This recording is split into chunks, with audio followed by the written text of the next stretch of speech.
Si Taverny m'était compté présente Alice au pays de Taverny.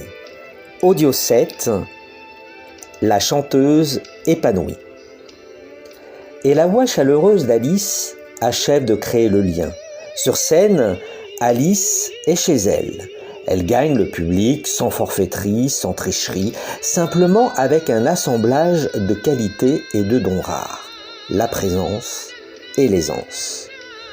Transpirer sur scène parce qu'on se donne entièrement à son métier, c'est une sensation physique fabuleuse, en chantant et aussi au moment où l'on vient de terminer d'écrire une chanson.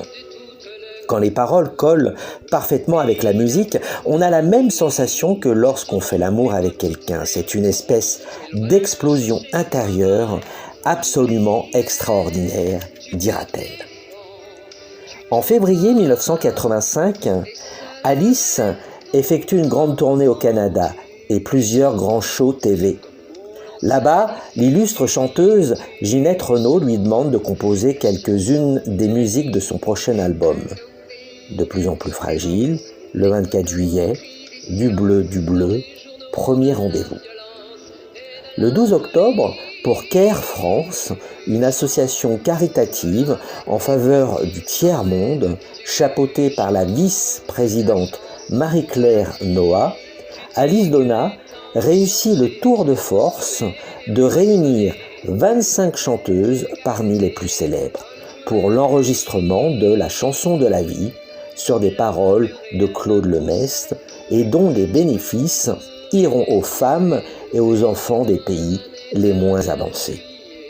Afin d'assurer la promotion du Maxi 45 tours, le groupe appelé Femmes du Monde interprète la chanson de la vie en direct le 15 mars 1986 sur le plateau de l'émission la plus célèbre de France à ce moment-là, Champs-Élysées.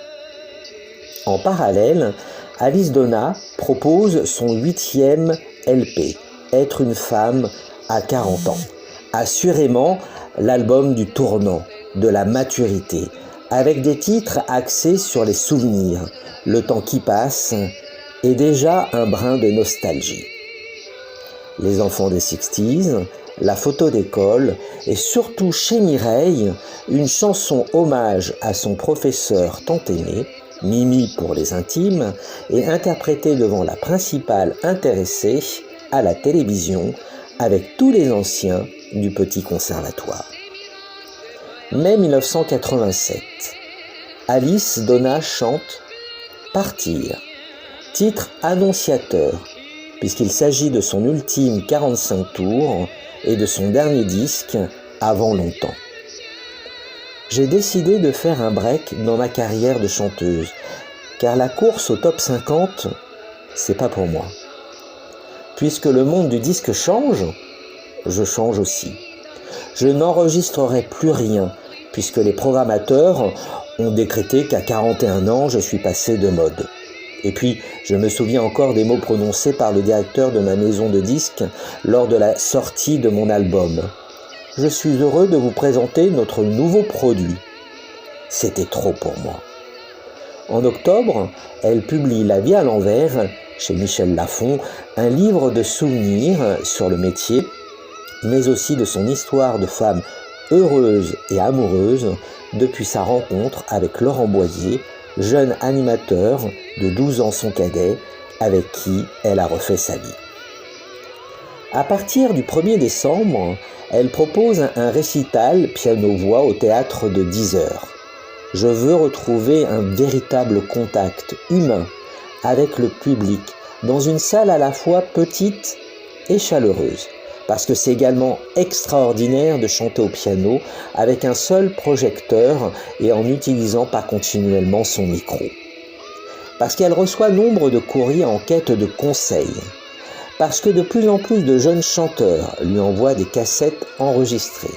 Parce que des compositeurs lui adressent des mélodies. Parce que des auteurs lui soumettent leurs textes, Alice Donna a un déclic.